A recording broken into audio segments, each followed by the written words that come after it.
all the research that didn't even fit into all the books because it's unlimited, right? My name is Suresvara, and tonight we're going to be doing lesson 1 of what I call the Founder Acharya seminar series. Can we get the seminar up? It's actually a 10-lesson journey, and competing seminars. That's okay. Does everybody speak English here? I don't speak Gujarati or I don't speak Hindi, so you have to stuff with American English. I'm sorry, I'm from America, it happens. Okay. Form of English. The worst form of English. Yeah, right, you're right. Okay, so I'm going to be sitting, I have a script, and then I'm going to be calling on all of you. Can everybody see the screen? Can you see the words? It's a little washed out. Because I'm going to be talking a lot, I like people to read what's on the slides. So when I move a slide, I'll just point to somebody, or sometimes it's even better if there's a designated reader, like if you want to be the reader. Okay, but you have to have a mic too. You got to, okay, there you go.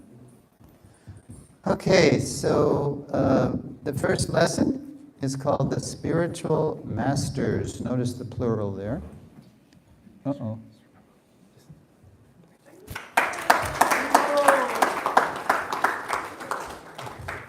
Jai Srila Prabhupada. Okay. All right. So, the Spiritual Masters. I have to be able to move the keys here. Ooh. There we go. So, thank you for the opportunity to share with you a drop of Srila Prabhupada's limitless glories. I call this Founder Acharya Essentials. And our first lesson is called the Spiritual Masters. And who relationship with the Founder Acharya? Keep that in mind. Okay, so here we are.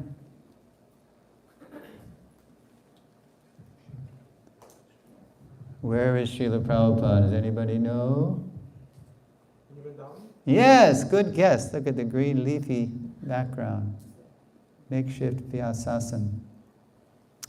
Okay. The year is 1972. I was there. I was sitting right at Prabhupada's feet. In New Vrindavan, USA, it is Srila Prabhupada's Vyasa Puja Day. As the sun climbs to the meridian, the thick mist shrouding the West Virginia foothills gives way to a spotless blue. Inside a hilltop pavilion, there it is, hundreds of devotees and guests, politicians, journalists, and academics among them, have gathered to observe the 76th anniversary of Prabhupada's birth. 1972. So how old was ISKCON in 1972? 6 years. The movement was the oldest devotee was only a 6-year devotee, 1972. It is to the guests especially that Prabhupada directs his address. Now if you go to YouTube today and you type in New Vrindavan Vyasa Puja address, you can hear the whole thing. You can see Prabhupada give this address. You can hear him speaking, you can hear the cows mooing and the flies buzzing and the bees humming and the kids crying and everything else. And Prabhupada is speaking. There's about 1,000 people at this festival. And 900 of them were devotees, but the other 100 were politicians, journalists, and academics, because they wanted to know, what is this Hare Krishna? We've been seeing you guys on the street corners. You look different, you smell different, you sound different, you eat different, and you're not going away like all these other groups. They come and go. You're sticking. Who's responsible for all this? So when Prabhupada heard that, he said, well, invite them to New Vrindavan. I'm coming to New Vrindavan. We'll have Bhagavad Dharma discourses, and we'll have a whole session on Janmashtami Vyasa Puja, and they can learn who's responsible for this. Him. He brought it all. He transplanted a whole culture. right, from India. And here is what he said. Okay, Mataji, why don't you read this? Ladies and gentlemen, of course, those who are my students, they know what is this ceremony. Those who are visitors, for their information, I may inform you something about this Ceremony. Otherwise, it may be misunderstood. An outsider may see it that way. Why a person is being worshipped like God? There may be some doubt. Doubt, indeed. The 1960s and 70s have seen a spike in the number of opportunistic gurus coming to the West, streamlining Vedic revelation to suit modern tastes and reaping the profits. To establish trust, Prabhupada begins to demystify the guru by connecting him to other gurus in parampara. Okay, read that. On the top of the mango tree, there is a very ripened fruit, and that fruit has to be tasted. So if I drop the fruit from up, it will be lost. Therefore, it is handed over after one, after one, after. Then it comes down. So all Vedic process of knowledge is taken from the authority, and it comes down through disciplic succession. Well aware of modern aversion to authority, Prabhupada then compares the guru to that venerable American pedestrian, the mailman. Just like a post PN comes and delivers you, say $100, so he is not delivering that $100. Your friend has sent you $100 and his business is to hand over that $100 as it is, without any change, without taking $1 from it, no or adding. No addition, no subtraction. His honesty, his perfection is that he delivers you that $100 which is sent by your friend. He may be imperfect in so many other ways, but when he does his business perfectly, he's perfect.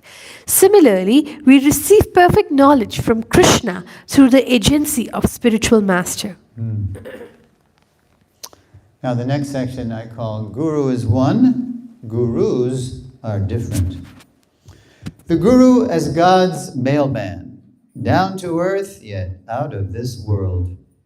In this sense, all genuine gurus are one. Those Vyasa Puja guests who later read Prabhupada's teachings will learn how all genuine gurus also differ.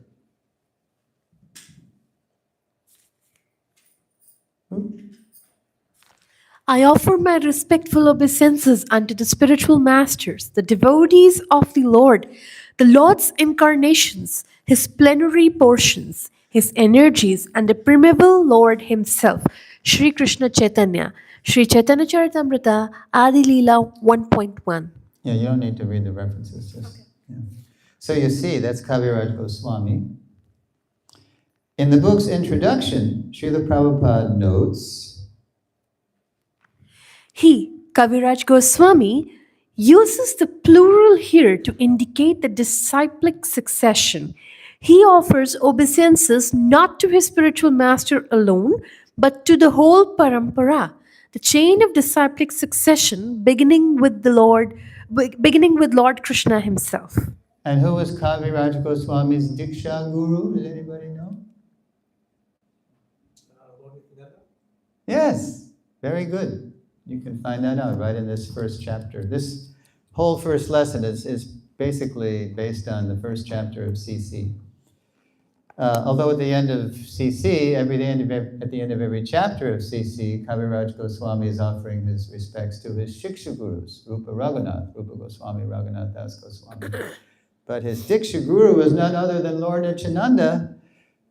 But even though he's of the category of Godhead, Lord Chaitanya or Lord Nityananda, he's not just offering his obeisances to Lord Nityananda, but to all the spiritual masters.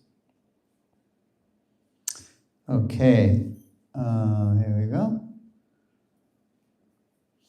Later, in the book's first chapter, text 35, Kaviraj Goswami offers his respects to, quote, my initiating spiritual master and all my instructing spiritual masters. Prabhupada comments.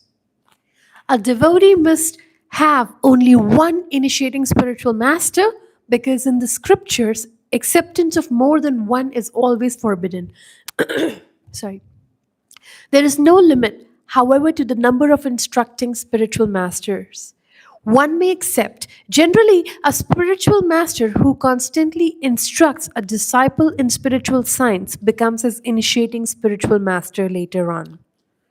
Remember that sentence. Generally, a spiritual master who constantly instructs a disciple in spiritual science becomes his initiating spiritual master later on. Do we do that in ISKCON? Not generally, but we'll revisit that point later. So that last sentence indicates the natural, normal guru-disciple relationship sustainable over time, that whoever gives you the most shiksha becomes your diksha. That's the way it was in village India for thousands of years. Although Prabhupada was uniquely empowered to spread Krishna consciousness worldwide within a few years, it is worth noting that he entrusted the thousands of disciples he was initiating to the care of his local leaders and senior devotees, his budding instructing gurus. Now, decades on, to glimpse how his movement's guru-disciple culture can become, again, more local and sustainable, the way Prabhupada himself describes it, let's continue to examine his presentation of Sri Chaitanya Charitamrita's foundational first chapter, The Spiritual Masters. So this next section is more about initiating. We're going to explore this, initiating and instructing gurus, the relationship. In the years since Prabhupada's passing, the spotlight on the initiating spiritual master may have led members of his movement to believe that to initiate disciples requires more qualification than to instruct them. We may think, because generally the spotlight is on initiating gurus. All right, we may think that. And there's Prabhupada. Prabhupada knew how to use his hands. See how he's making a point. He had these mudras. Sometimes you see him like this, or like the Jnana mudra, you know. He's trying to, don't you see? Okay. In his comments to text 34, let me read that previous sentence again. In the years since Prabhupada's passing, the spotlight on the initiating spiritual master may have led members of his movement to believe that to initiate disciples requires more qualification than to instruct them. In his comments to text 34, Prabhupada disagrees. The initiating and instructing spiritual masters are equal and identical manifestations of Krishna, although they have different dealings. In his comments to text 47, Prabhupada raises the point to a warning.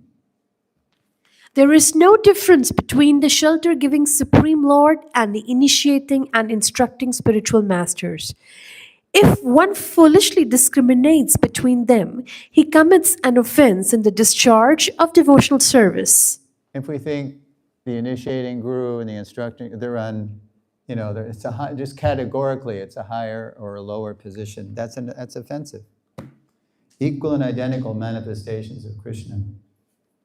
Of course, the potential to have many instructing gurus does not cancel the requirement to accept initiation from a singular guru. Just because I can have a lot of instructing gurus doesn't mean that I should avoid initiation. That's Ritvikism, right? Okay, so in his introduction to the Nectar of Devotion, Srila Prabhupada writes, the connection with the spiritual master is called initiation. From the date of initiation by the spiritual master, the connection between Krishna and a person cultivating Krishna consciousness is established. Without initiation by a bona fide spiritual master, the actual connection with Krishna consciousness is never performed. So we have to go through that rite of passage where we actually commit in front of the sacred fire and the devotees and the deities and the guru. We commit to the path. It's a samskar. It's meant to make us more serious. So the next section is called The Power of Commitment. Heavy with spiritual knowledge, all genuine gurus are teachers. At the same time, their impact on our lives varies according to the depth of their commitment to us. Again, from his commentary to text 34, Prabhupada says, Guru is plural in number because anyone who gives spiritual instruction based on the revealed scriptures is accepted as a spiritual master. Although others give help in showing the way to beginners, the guru who first initiates one with the Mahamantra is to be known as the initiator. And the saints who give instructions for progressive advancement and Krishna consciousness are called instructing spiritual masters. So, notice the progression of what Prabhupada just said. You can see it on the board. Notice the progressive commitment from introducing, what do we call introducer gurus? Who was Prabhupada's introducer guru? Who introduced him to Srila Bhaktisiddhanta? His friend? Narendranath Mulak, right? They were babies. They were in their mother's prams together when they were babies. And then later on they grew up, and Narendra, Prabhupada said, he dragged me. I didn't want to go to meet Bhaktisiddhanta, but he dragged me to number 1 Altadanga rooftop. And that's where I met my Guru Maharaj. And he didn't join the Gaudiya Math, but he was the guru. He was the Vardha Pradarshika guru, or Pata Pradarshika guru for Prabhupada. So that's the introducer guru. And then eventually we commit to take initiation from a Diksha Guru. And then it says, and the saints who give instructions for progressive advancement in Krishna consciousness are called instructing spiritual masters. Whoever instructs us the most is naturally more influential in our lives. Just like I took initiation from Srila Prabhupada on July 17th, 1971.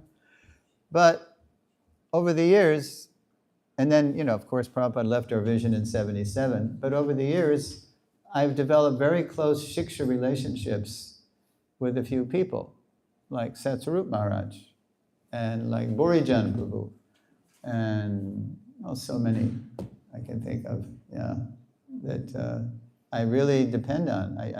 To come closer to Prabhupada, we need. Just because I'm initiated by Prabhupada doesn't mean it's just me and Prabhupada. I need so many gurus to help me come closer to Prabhupada. Okay, so, whoever instructs us the most is naturally more influential in our lives. As we noted above, quote, generally a spiritual master who constantly instructs a disciple in spiritual science becomes his initiating spiritual master later on, close quote. Even when the guru doesn't say a word, the guru is always teaching, especially by example, the most powerful teacher. Example is better than precept, and actions speak louder than words. Once my late godbrother Vishnujan Swami, he was in Mayapur, and he told Prabhupada, Srila Prabhupada, I would like to take one of those little skiffs, those little boats, and go down the Ganga and put into the hamlets and enliven the villagers by chanting Harinam and distributing prasad. But I don't speak the language. I don't speak Bangla. I don't speak Bengali. So Prabhupada just laughed. He said, oh, they don't care what you say. They don't care what you say. They just want to see how you behave. Achar is more important than prachar. Example is better than precept. Talk is cheap, right? It's how do we behave? Okay, here we go. There's Prabhupada, another shot of the same scene. So I titled this section, So You, Every One of You, Become Gurus. That's what he was telling. For the devotees listening to Prabhupada's Vyasa Puja address, their appreciation of his unique position is increasing. For many of us, that was the first time we saw Prabhupada up close, and sitting at his feet. Yeah. Seated on a throne-like crimson dais, Prabhupada is a guru of gurus. Quote, a master at whose feet all masters sit. Although their commitment to him is as green as their summer surroundings, you have this green means new.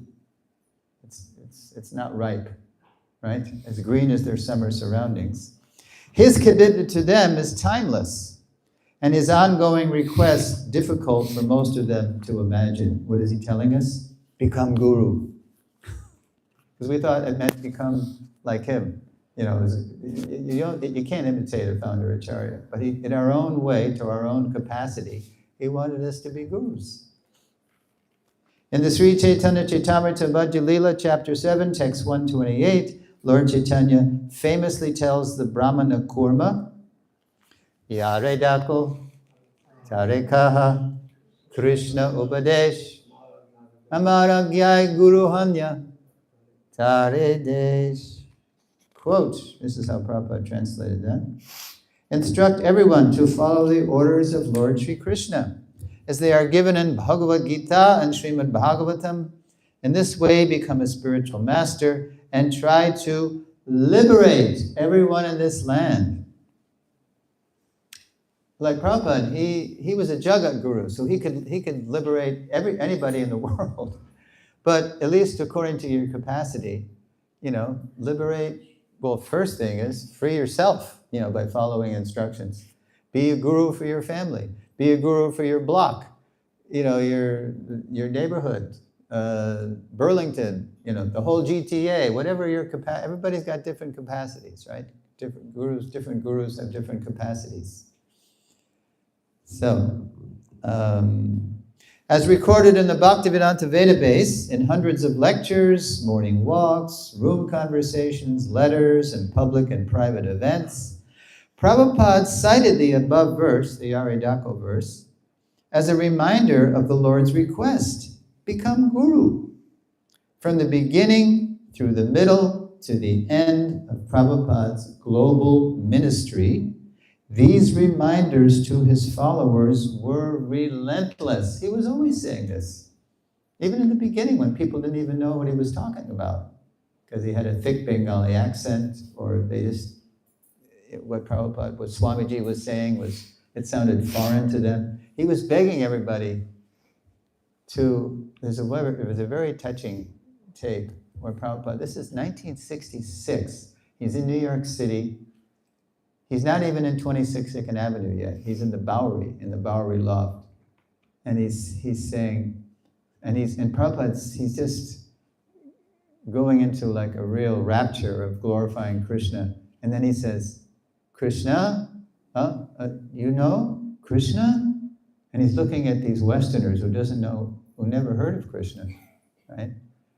And then you hear Prabhupada say, oh, like, he's getting reminded by the Lord that he's talking to people and who hardly knows what he's talking about. But still he's begging them to try to understand what he's saying so that they can share what he's saying with others. It's like, you got to be a guru too. Because he was always saying, I'm an old man, I don't know how long I have to live. You've got to understand this so the world can be saved. Whew. All right. Okay, so, Mataji. For the devotees listening to Srila Prabhupada's Vyas Puja address, their appreciation their appreciation of his unique position is increasing. Seated on a throne-like crimson dais, Prabhupada is Guru of gurus, a master at whose feet all masters sit. Yeah, I just read this. I should have let you read it. Read it again. Although their commitment to him is as green as their summer surroundings, his commitment to them is timeless, and his ongoing request, difficult for most of them to imagine, become Guru. Okay, now we go. All right. Let's see. I want that all of my spiritual sons and daughters will inherit the title of Bhakti Vedanta so that the family transcendental diploma will continue through the generations. Those possessing the title of Bhakti Vedanta will be allowed to initiate disciples.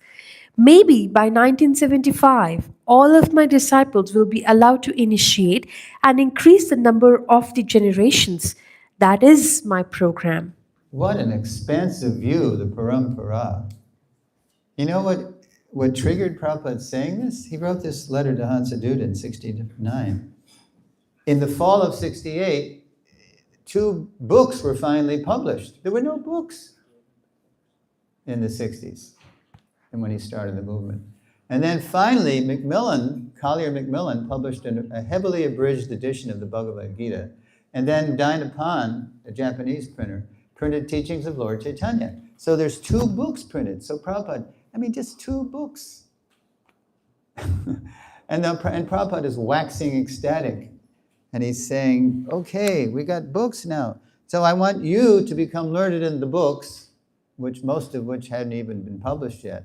And then I want you to all initiate. Maybe by 1975, what does he say? All my will be allowed to initiate. He didn't say he'd be gone. He just said maybe you'll be so advanced you can initiate.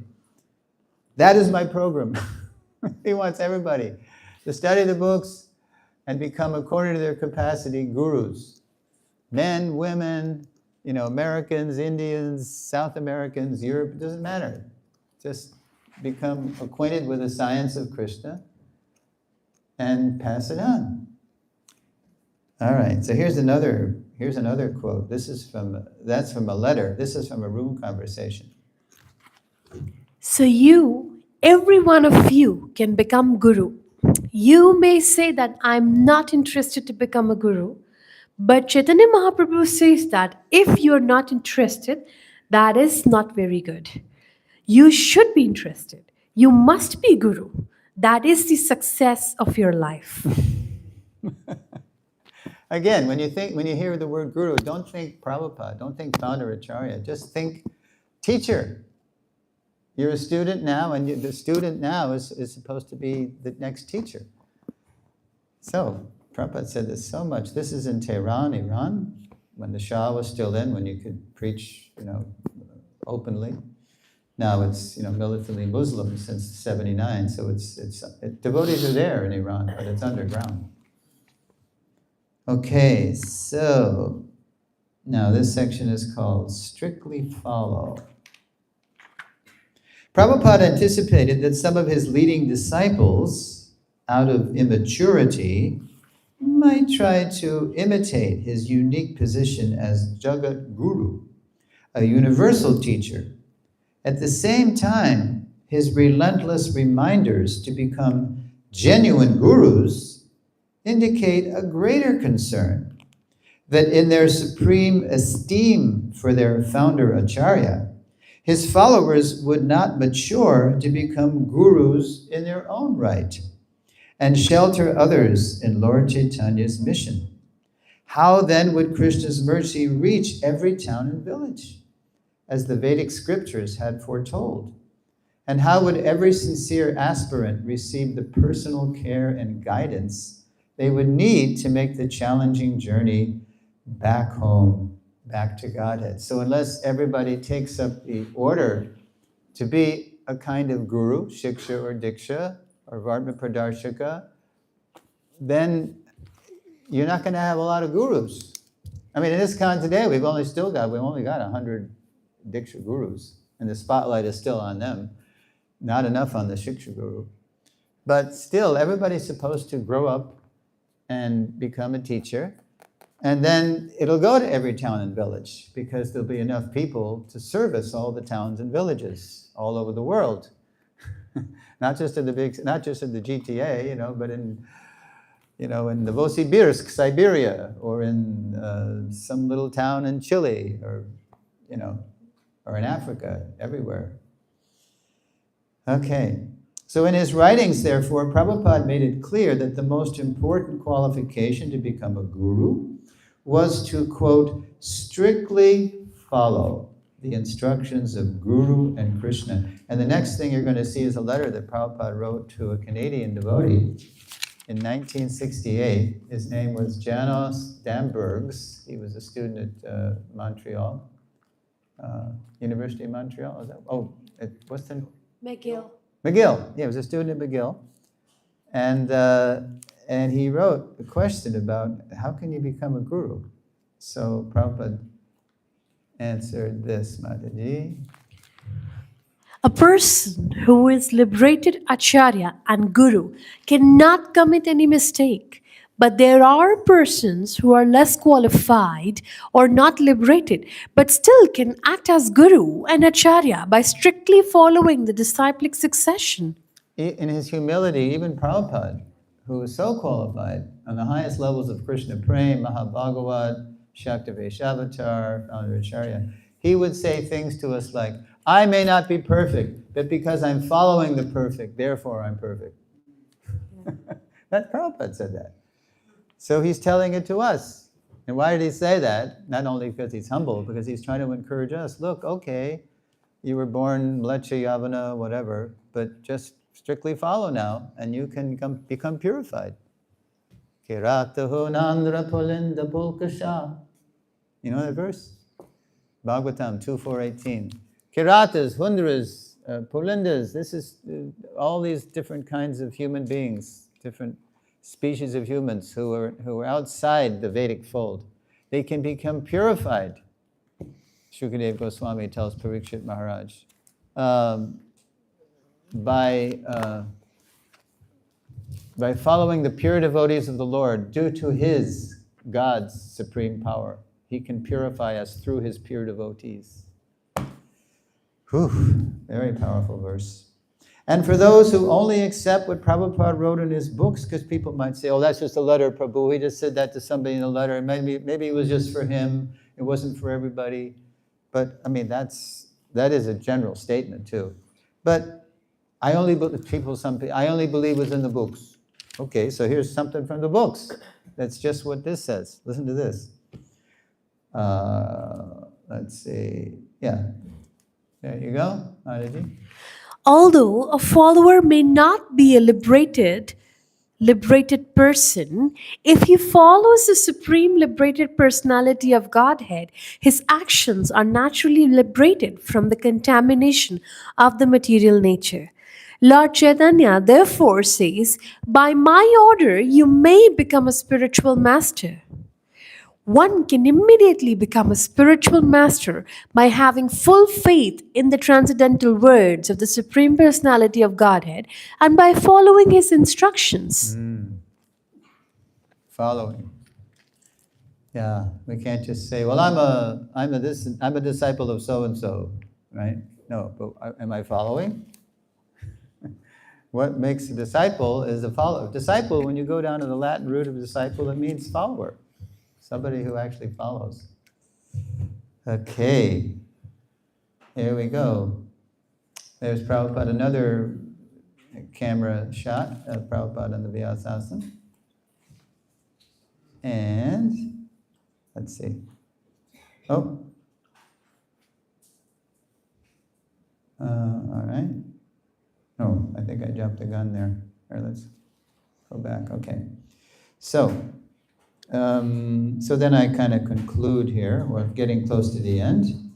How are we doing on time? 5, 6. Oh, we're in good shape. Okay. So one need not be a Superman. You don't have to be a Superman or a Superwoman to be a regular spiritual master. Notice that, regular spiritual master, not a super guru, but a regular guru.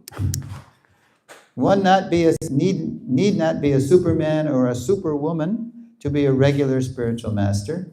Liberated or non-liberated, a guru is genuine if he or she strictly follows the orders of Guru and Krishna.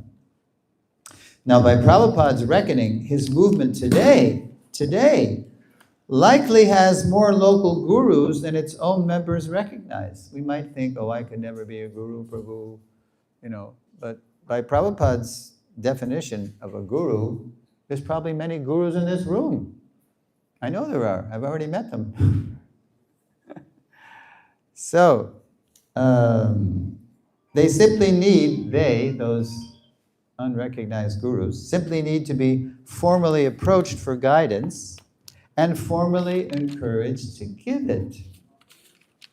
It shouldn't be hard to be a guru. This is like, again, like a student becoming a teacher or a child becoming a parent. It's natural.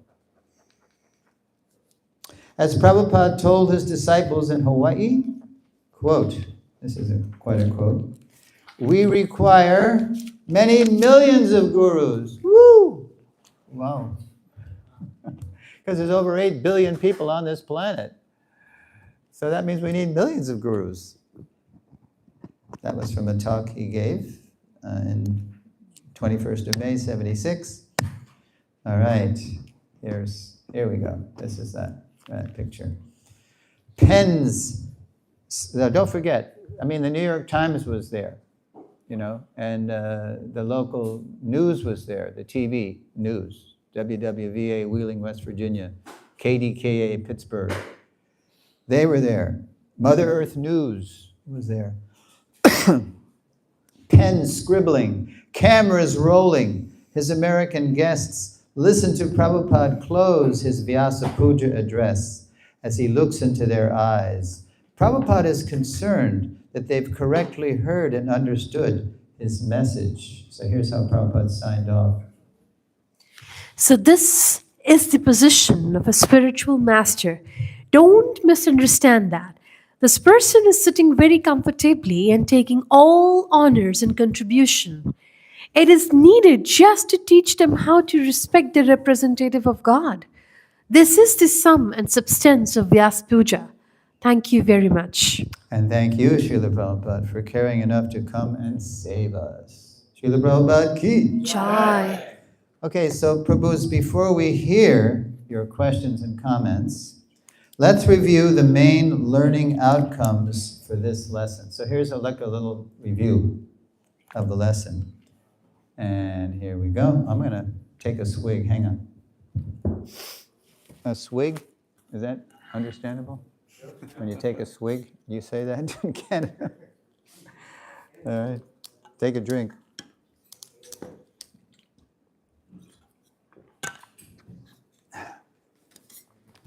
All right.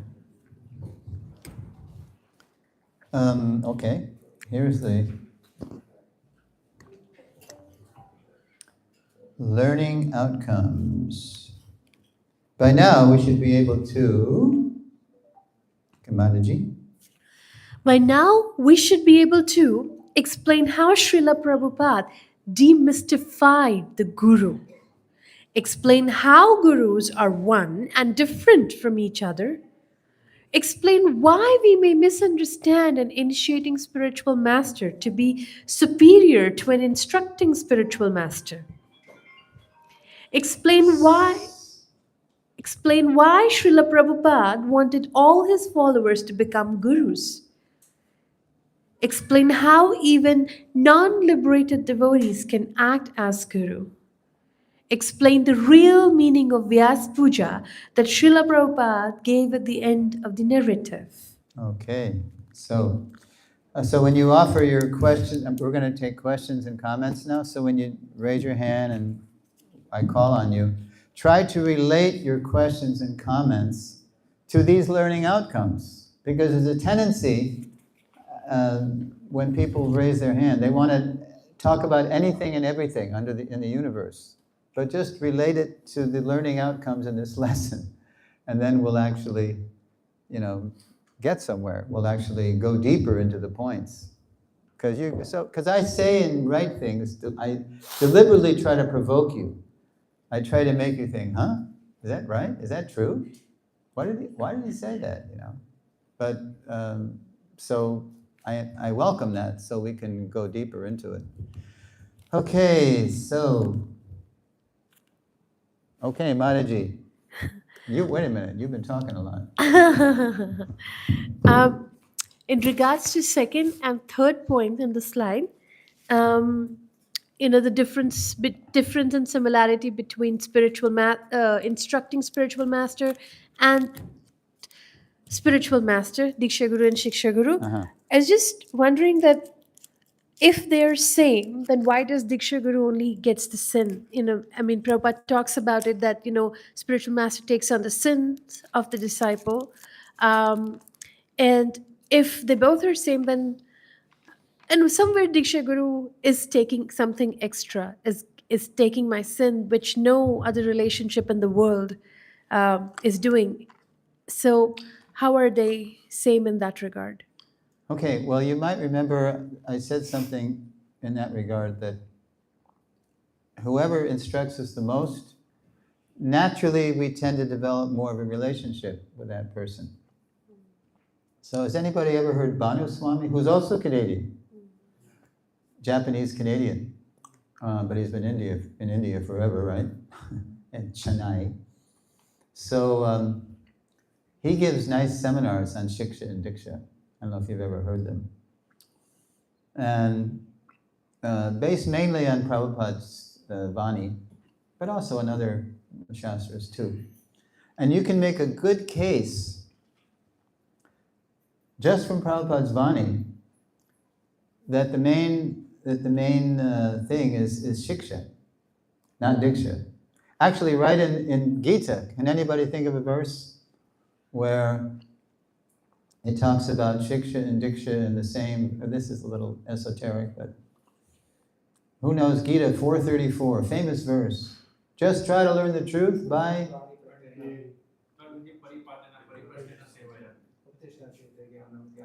Yes. Tadvihi pranipatena pariprashnena sevaya upadekshanti te jnanam jnaninas tattvadarshanaha. What does Krishna tell Arjuna? Just try to learn the truth. He doesn't say by trying to talk to me. He says, by approaching a spiritual master, you got to go through my pure devotee.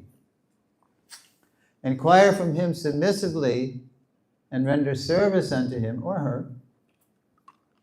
The self-realized souls, plural, can impart knowledge unto you because they have seen the truth. Krishna goes from singular to plural. And the word, if you look at the word for word, upadekshanti te jnanam. You know how Prabhupada translates? You can even look it up on your phone. Upadekshanti te jnanam. He translates, because in the translation of the verse, he says, the self-realized souls can impart knowledge unto you. And then in the word for word, upadekshanti, he renders the Sanskrit for that is, they will initiate. So the essence of initiation is shiksha. I mean, there's a big fanfare, and as I said, it's a samskar. It's a very dramatic event. I'll never forget the day I was initiated because that made a big impression on me. But the essence of the initiation is the transference in other words, if I haven't been reading Prabhupada's books and chanting, and it says, to chant 16 rounds, and it says to follow these principles, then it's just a ceremony. It's like Prabhupada would say, don't make the guru a show bottle. Don't make the whole thing a farce. So we're going to get into a little deeper on the next lesson. It's called the Founder Acharya Principle. But you'll see how we're coming in a shiksha line. We're coming in a line not of Diksha gurus. We're coming in a line of prominent preceptors. That's the next lesson. And as far as the karma goes, taking the karma. Well, anybody who's ever been a parent knows that when your child, well, maybe, I don't know, maybe it's different because most of you folks are coming from an Indian background, but well, maybe you are experiencing it. It becomes even in India, things are getting more modern, and So it's, when kids often, when children reach the age of adolescence, very often there's some rebellion. I don't know if there is in your house, but but that's very common. And then they might, because out of rebelliousness, the kids do something foolish. Or they don't even have to be in their teenage years, it could be any time. And then when they do something foolish, you as a parent feel it. You feel it because they're hurting themselves. So it's a very parental relationship. Or even if the relationship becomes more shiksha with, say, an uncle. That we get into this a little more again next lesson. So if the relationship is more with the uncle, the brother of the father, or the shiksha guru, the god brother of the guru, then that person will feel it. So when I was doing a basic research for this seminar series in 2011, I was in Mayapur in 2011, and I approached Bhakti Taru Maharaj, the late great, late lamented. I wish he was still with us physically, because he was such an inspiration, and he still is. But he said, you must make a seminar series about Prabhupada. You must do this. I said, okay. So I went back to Hawaii, started doing basic research. There was a devotee in our movement at that time. His name was Gopi Paranadhana Prabhu. He was the most learned in Bengali and Sanskrit. He's American, from New Jersey. He went to Columbia. And so he had, before he passed away in 2011, September, he had this, because he was aware that he had access to so much knowledge of Gaudiya literature, because he knew Sanskrit and Bengali. So he very generously had an email. You could write him. It was what was it? Q&A at Palmho.net. You could write Gopi and ask him any question you wanted to. And if he knew most of his answers were, I don't know. But if he did know, he would give you an answer from Shastra. So I was researching my seminar series. It was in April now of 2011, and he was with us for several months. Still, we didn't know he was going to pass away, neither did he. So I was writing him all kinds of questions, because I was doing this, So I said, Gopi, who's the deliverer here? Is it the Diksha Guru? Is it the Shiksha Guru? Is it the founder Acharya? Who's actually delivering the disciples? So he said, well, Suresvara, your email is caught up with me in China. I'm on a train in China. I don't have all my books with me. He didn't have them on his computer. So, but I know from studying Srila Jiva Goswami's Sandarbhas that if I tried to pin Jiva down to one person who was the deliverer of the disciple, I could not do it. Because actually the real deliverer, think about the Gita verse, what does Krishna say? Aham tvang sarva papebhyo, I will deliver you from all sinful reaction. But how does he do that? He does it through the whole parampara. You might remember that slide. Prabhupada was there and it was gurus going back to Krishna. He does it through the whole parampara. So it's really Krishna delivering, and Krishna can absorb unlimited sinful reaction. Aham tvang sarva papebhyo. But gurus, as Prabhupada would say, but the guru is not so powerful. So sometimes after he initiates, he might get sick. And Prabhupada, he even told us, my only fault was that I initiated too many unqualified people. He was initiating Mlechas and Yavadas, and people who kept sinning even after taking initiation, which is a farce, right?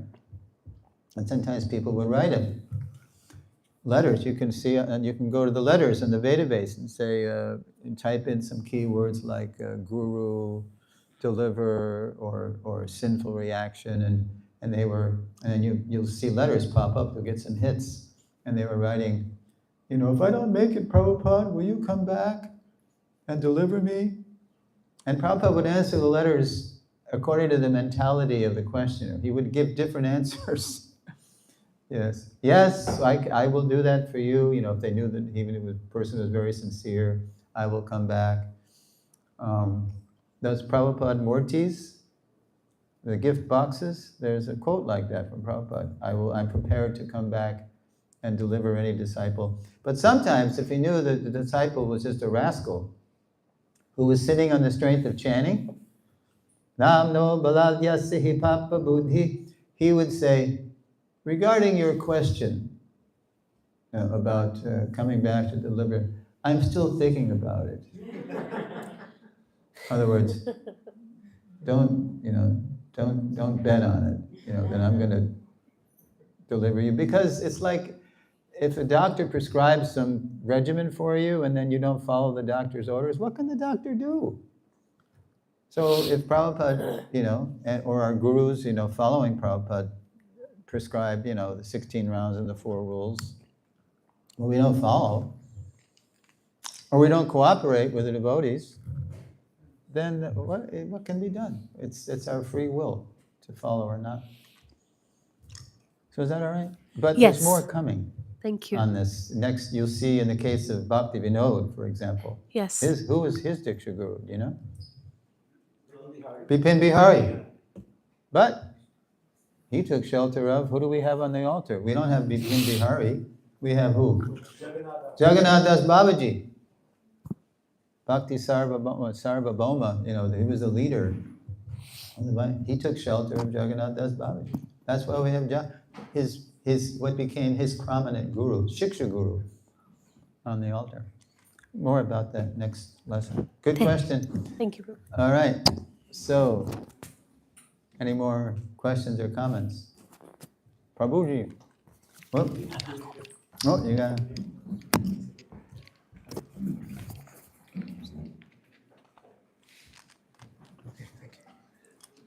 Am I distracting you when I'm chewing on these drops?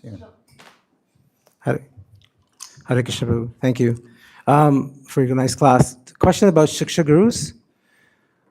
So, it's a bit of a two-part question. One is, the Shiksha Gurus, I'm not exactly clear on the definition. They're instructing you, but can it be anyone, let's say if you're listening to someone on YouTube regularly, but you never met them, and they've never met you, is that a Shiksha Guru? Right. And the second thing is, if Okay, that's a good, is that your second part? Can I answer the first part? Yes, Prabhu, yes.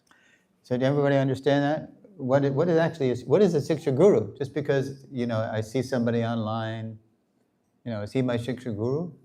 Well, in a loose sense, yes.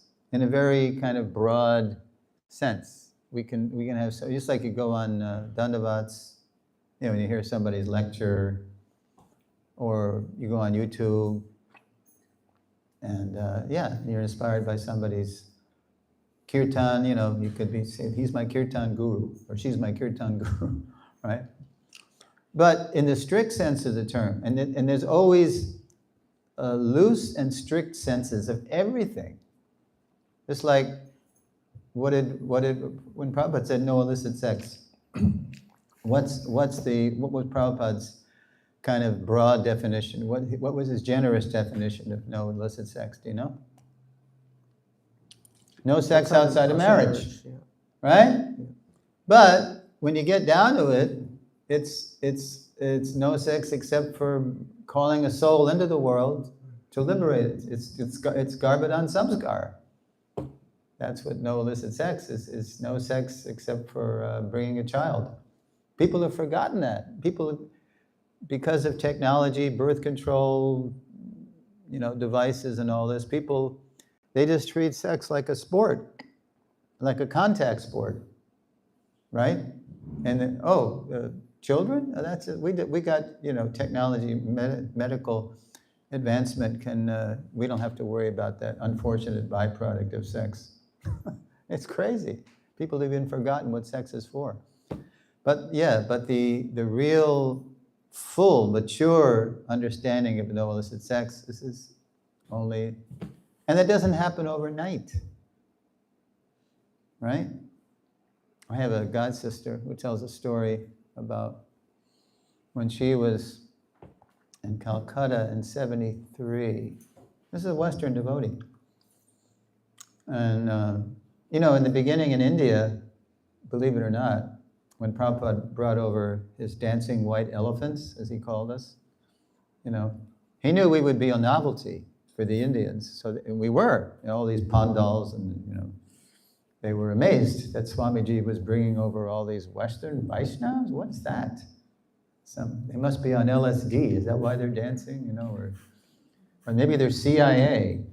Maybe the CIA has paid off Swamiji to plant spies in India, because India was trying to be neutral in the Cold War between the Soviet Union and the West.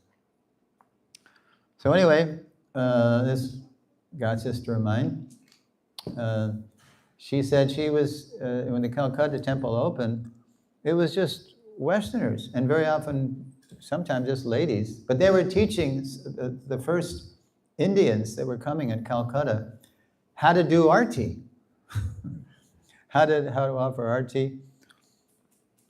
And one morning, there's this one Western lady, and she always did arti at this time. Prabhupada was in the temple, and she was doing Mangal arti. But one morning she didn't come. She asked my god sister, my other god sister, to do it for her. So the god sister said, sure, so I'll do it. So she blows the conch, she opens the curtains, and then Prabhupada notices. Prabhupada is there, standing before, who was it, Radha Govinda in Calcutta? I forget. I think so. And then after the arti, he says to my god sister who did the arti, well, what about so-and-so Devi Dasi? Why didn't she? She always does the arti for Mangal. Oh. Well, she told me something before the arti. I think you should hear it from her. So then Narayani, that was my god sister, called this other lady. She said, Prabhupada wants to see you. And she thought, uh-oh, what have I done? What did I do wrong? So she came into Prabhupada's room in Calcutta Temple on Albert Road. Still there, yeah? Yeah, right. So she said, why didn't you do arti? Oh, Srila Prabhupada, last night my husband and I were intimate. And Prabhupada knew what she meant. And Prabhupada said, that's all the more reason to do arti, to get purified, right?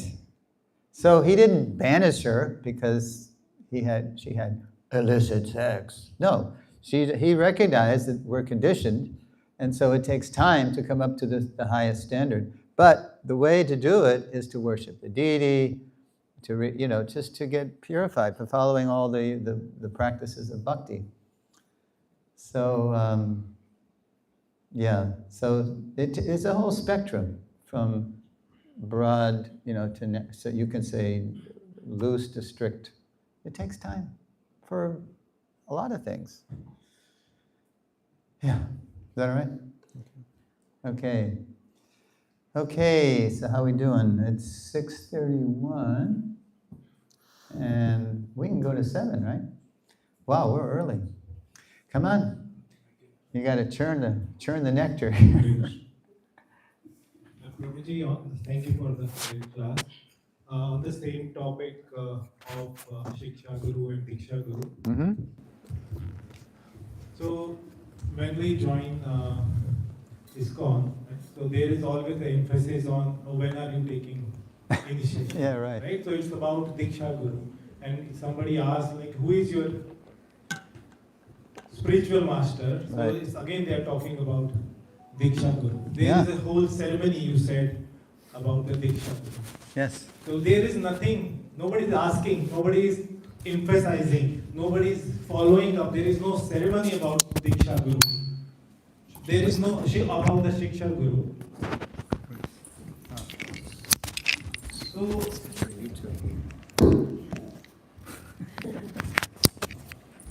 So the whole idea, even though it is so important as Prabhupada is mentioning, as you just said, but we have seen that it has not been given in the whole scheme of things any Yeah. importance. Yeah. That's why the importance has been lost. Okay, we do revisit that whole topic in also of why it's still, Diksha is still prominent, especially in lesson 9, which, I mean, if you won't, I'm going to be moving on around the GTA, but I think these will all be recorded Yes, will on, be broadcasted. on the Toronto.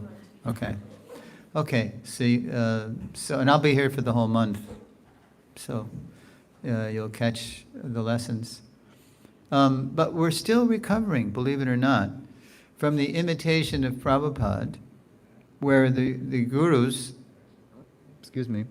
who started initiating after Prabhupada, unfortunately, I mean, you can't even blame them, because Prabhupada, he would say things like, do as I do. I mean, he said you should all become gurus, but then he also said, do as I do, so some people took it that we have to accept worship on the level of the founder Acharya. It was called the zonal Acharya era, right? Where people who were in charge of different zones, they became like kingdoms, right? And it was really bad. I mean, more or less, depending on where you were.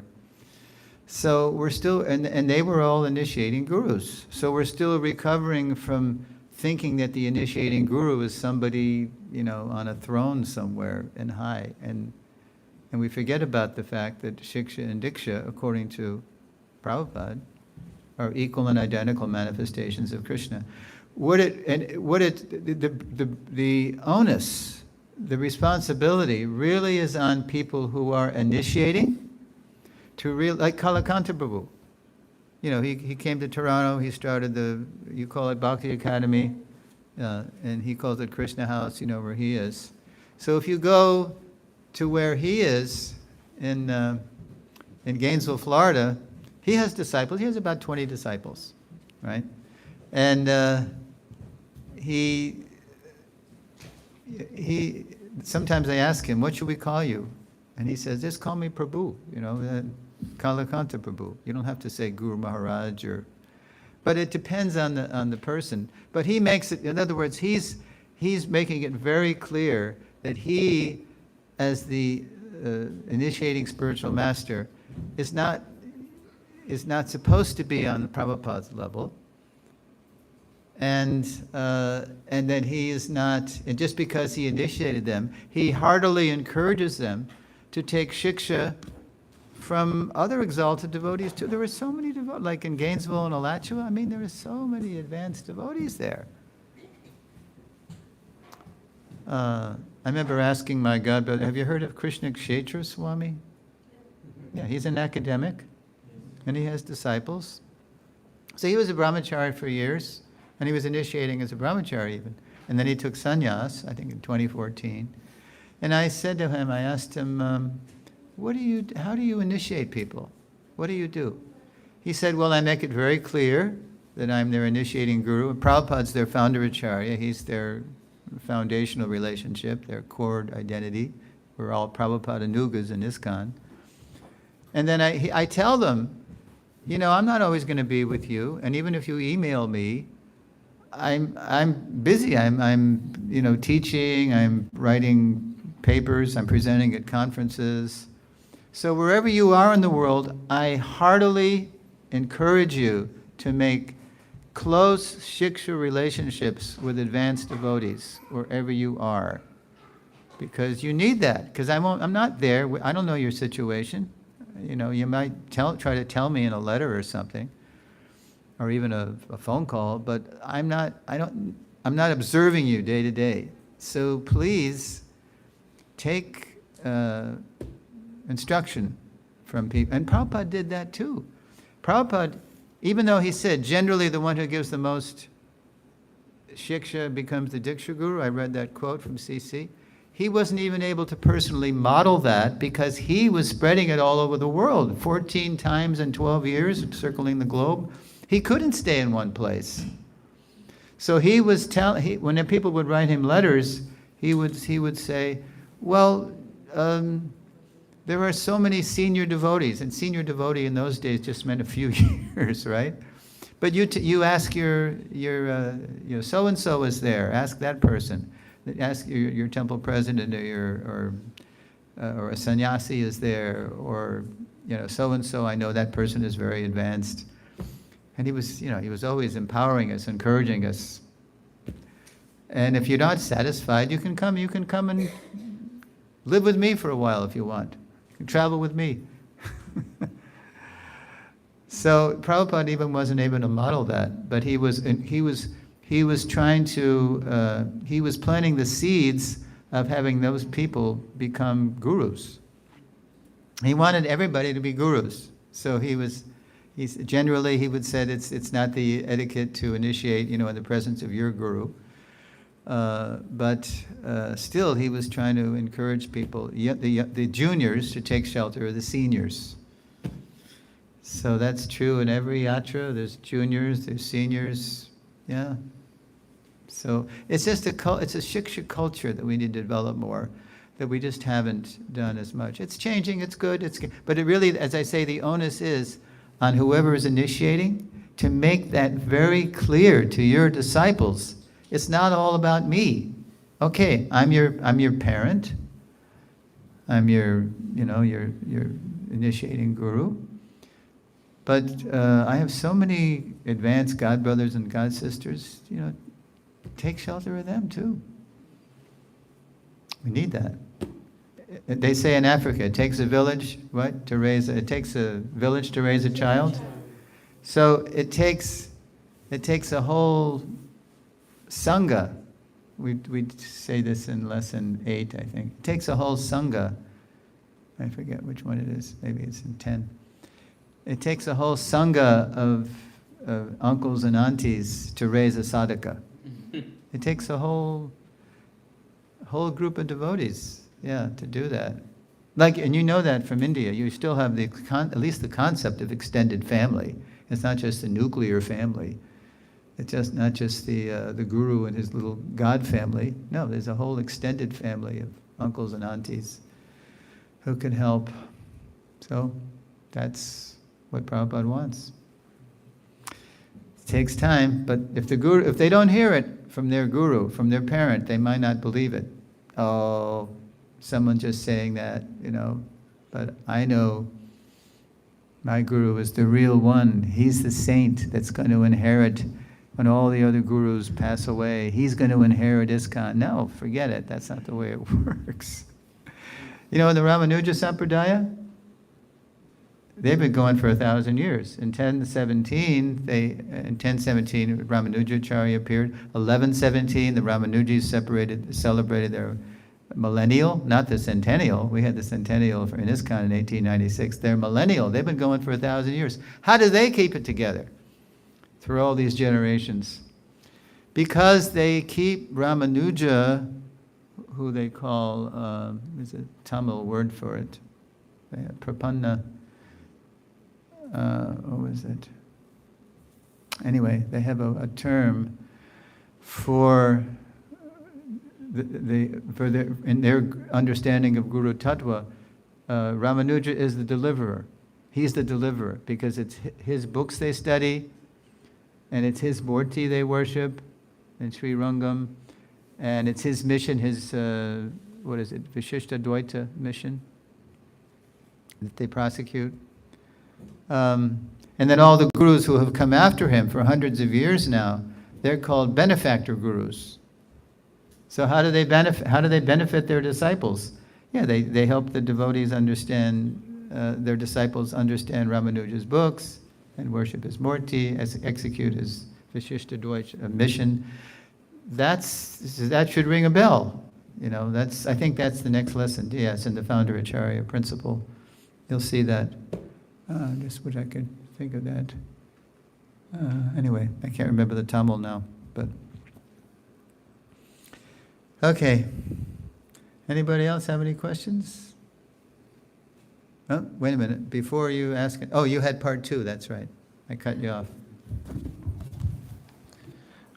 So, Prabhu, so there's some people that this philosophy might be new to. What's the destiny of someone who doesn't have a Siksha or Diksha Guru? Who doesn't have a Siksha or Diksha Guru? What's their destiny? That's one question. I have Well, another that's the whole world, right? question after that. You mean somebody who's just coming around ISKCON, or what's your Oh, context? sorry. Someone who comes to ISKCON but doesn't have a guru, just comes to the sanghas but doesn't Oh, I see what you're doesn't saying. get instruction from anyone. Yeah, it's kind of like in Christianity, in the Christian tradition, sometimes people are called Christmas Christians or Easter Christians. They only come for the, Janmashtami, or they just come, they like the food. They like the prasad. That's okay, that's good. One time Vishnujan Maharaj said to Prabhupada, Srila Prabhupada, prasadam is so good. Can we just eat prasadam all day? Prabhupada said, yes. If you chant Hare Krishna after every bite. If you chant Hare Krishna after every bite. Of course you can't do that. You can't eat all day. You have to eat to live, not live to eat. Okay, yeah, so some people might like it because this is where all my Indian friends come. I see all my Indian friends. Or all my whatever friends, wherever you are, wherever in the world you are, whatever you're. It's a social thing, right? It's just a social. Or sometimes people come because they're looking for a mate. This is a good place to hook up with people, get married, find a partner like that. What else? I mean, there's so many reasons people attend religious, or they just want to be seen, that I'm a respectable person, that I come to a temple or a church or a mosque, and people will think, oh, there's a respectable person. And the person could be a debauch. He wants to be seen as respectable, right? So what's the question is, what's the fate of someone who doesn't have a guru? Well, first you have to want a guru. You have to have desire. I was born in 1946, and then Prabhupada started the movement in 66 in New York City, in the Lower East Side. And I was living 35 miles, I was living so close. Even though I was born in New York, I never liked the place. Very dangerous. Prabhupada called these cities dungeons of demons, because you can't even see the light of day. You got all these skyscrapers. And so I used to just go to New York City just to go to baseball games. So, but the real reason that I never, even though Prabhupada was so close physically, Swamiji was starting this movement, 66, why wasn't I there in the beginning? I was so close. Because my desire wasn't there. I was still chasing girls and experimenting with different substances, and, I wasn't ready. I had to get kicked. I had to get kicked by Maya, to finally ask why. Kayami, who am I? Why am I suffering the threefold miseries? Sanatana Goswami. So, but, it's funny because Prabhupada, he did call it the International Society, excuse me, for Krishna consciousness. So all these other things, they're kind of like aspects of a whole society, right? People like to go to weddings and, meet people, and they like banquets, nice food, or kirtan. So at least they're coming to the right place. So it's not, to some people, like people are ready when they're ready. So that's okay. It's they should be encouraged. But also when somebody, usually people get serious when they start really suffering. Right? When I suffer, there was a famous American journalist in World War II. His name was Ernie Pyle. And he had a famous saying, because he was a journalist and he was embedding with the troops in the Pacific Theater. And He said in one of his dispatches for the New York Times or whoever he was writing for, there are no atheists in foxholes. In other words, if you're pinned down by the enemy gunfire and you're just inches below their bullets, you think, God, save me. You think, God, save me, It's a natural thing. Oh, God. As soon as something horrendous happens, oh, God, So, So when somebody starts suffering, and then they might inquire, well, can Krishna help me with this? 4 kinds of pious people, Krishna says, come to him. The distressed, mostly we're distressed. The inquisitive, he who is searching for wealth, and he who is wise. It's a progression from gross motives to more refined motives. Most of us come from a combination, but a lot of distress. I know when I came to Toronto and I was being chased by the American military, that was my impetus to get the heck out of America and go to a place where at least the American military wouldn't get me. So, I wouldn't worry, but as a natural, the Vaishnavas are compassionate. We say, Kripa Sindhu, they're oceans of mercy. So as the Vaishnav sees people become a little inquisitive, then I'm glad you asked that question. I thought you'd never ask, Why don't you read the Bhagavad Gita, Prabhu? I can help you, from the Gita. It's funny you asked that because Arjuna asked the same thing. And it's right in the Gita. And then they might get interested, So, look for those teachable moments. Yes, and your name? Shakti Devi Dasi. I just had a comment about what you just were saying. Don't they say if Krishna loves you, he'll take things away, but if he really loves you, then he'll take everything away. Like you really are going to suffer. And then it's sort of at that point is because he really loves you, you're suffering so much, you're really calling out for him. I don't know exactly how the No, that's saying good. goes. Yes, there's in Prabhupada's own life, that's true. That verse is from the, anybody know? Yasyaham anugranami harishe taddanang shanai. Prabhupada, at 3 times, he tried to build up his business because it was predicted at birth that he would become another Birla. We'd say Rockefeller, Ford, or who's in Canada? What's the famous billionaire? Anybody? Kennedy?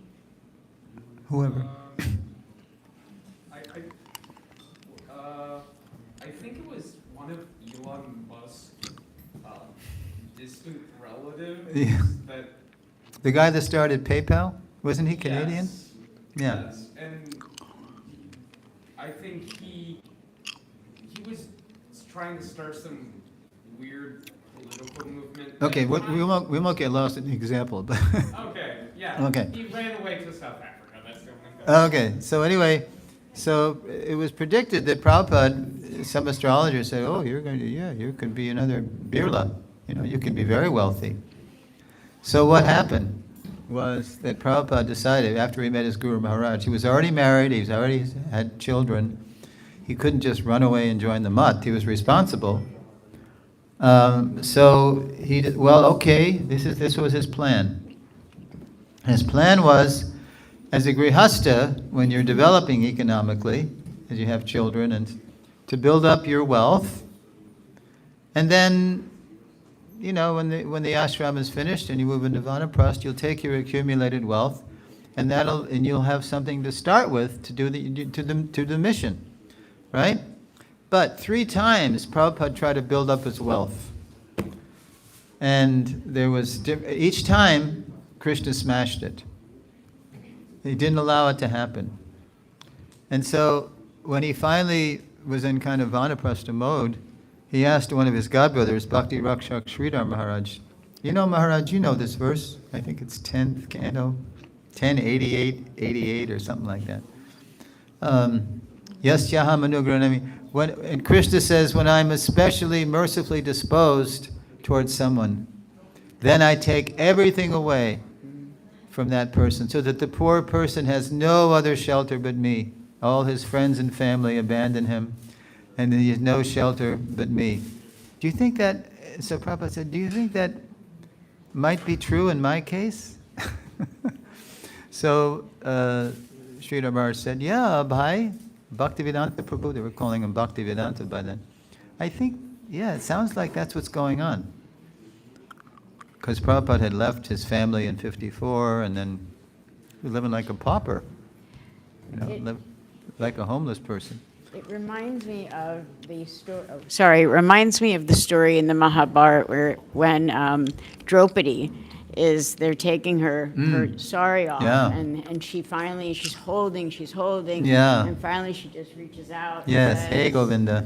Yes, and then the sari is endless, right? Then Krishna, unlimited sorry. Yes.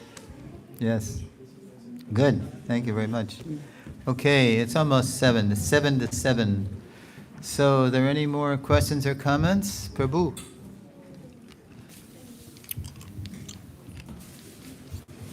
Hare Krishna, Prabhuji.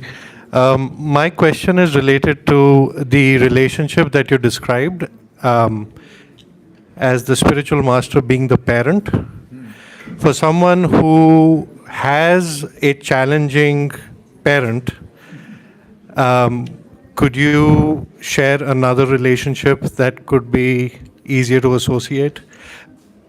Okay. So it sounds like you're making the word parent a symbol for the guru there, right? The initiating guru. I'm very new to everything in ISKCON, so I don't even know. Oh, okay. Yes.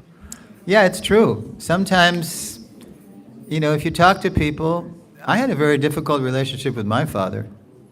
I mean, when I joined the Hare Krishna movement, he wouldn't speak to me for 10 years because I had not followed his wishes, right? And then finally, after 11 years, I did something that he thought was normal. I got married. Okay, he's all right. He's a human being. Because in those days, there was like a real generation gap. We were really protesting our parents. Our parents kind of symbolized the establishment and all this stuff. So, yeah, but it's true that even in this, if you don't really do your due diligence of before you take initiation, you should really. It's not just that the guru, it's not just that the disciple is. You'll see this in lesson 7. It's not just that the disciple is seeing who to take initiation from. He's exploring. It's not just that he's exploring a relationship with a person who could be his Diksha Guru, but the spiritual master is obliged to check out the prospective disciple, right?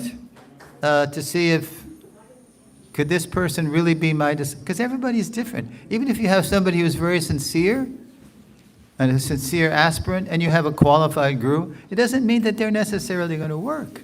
Just like a boy and a girl meet. Prabhupada gave this example in March 66 in the Bowery. He was saying, just like a boy and a girl meet and they're exploring a relationship, it doesn't mean that even if they're nice, even if the boy's nice and the girl's nice, that doesn't mean they're going to work as husband and wife. Conjugal relationship is different than friend, Sakya Ras. So, it has to be. And then, so if you don't really explore that, and then just out of some impatience or some whim, you just get together as guru and disciple, then you might discover so many incompatibilities. But that's if they're good people, that if the guru won't be jealous that okay, now my disciple, he wants to take shiksha from somebody else, he'll encourage that. Yeah, sure. We don't see eye to eye, or we don't, get along, or my emphasis is not your. Like, here's an example. Like, there's so many aspects to Prabhupada's ISKCON. And there's deity worship, there's rural community development, cow protection and agriculture, there's book distribution. I mean, you name it. There's so many different aspects of Prabhupada's mission. And some gurus are tuned in, they're focused on just one aspect. They really emphasize one aspect. But maybe that's just not your calling, to be a pujari or a book distributor or a cow protector or whatever. So, but then you can, but there are so many devotees who can help you in the area that you're interested in. So that should all be done beforehand, before you take initiation. Like if your gift is really, okay, to work with the cows again, because I lived at Gita Nagari for 13 years in Pennsylvania. I lived in New Vrindavan. I lived in Prabhupadville. I've been involved with rural communities for about 20 out of my 55 years. So I have a soft spot for that too. But maybe my Diksha Guru, of course, Prabhupada, he was into all aspects. So I know it pleases him if you're protecting the cows. So you have to suss that out, beforehand, just like you explore a relationship.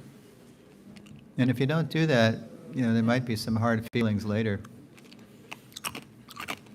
An ounce of prevention is worth a pound of cure, right? All right, I think it's time. So we're going to do what now? Prasad? Is that it? We have a children's presentation. Children's presentation. Madhurani, but before that, we just have a quick announcement. Okay, well, anyway, thank you very much for listening. And I hope you can catch Srila Prabhupada Ki Jai. I hope you can catch the remainder of the lessons online or in person, as you like. Srila Prabhupada Ki Jai.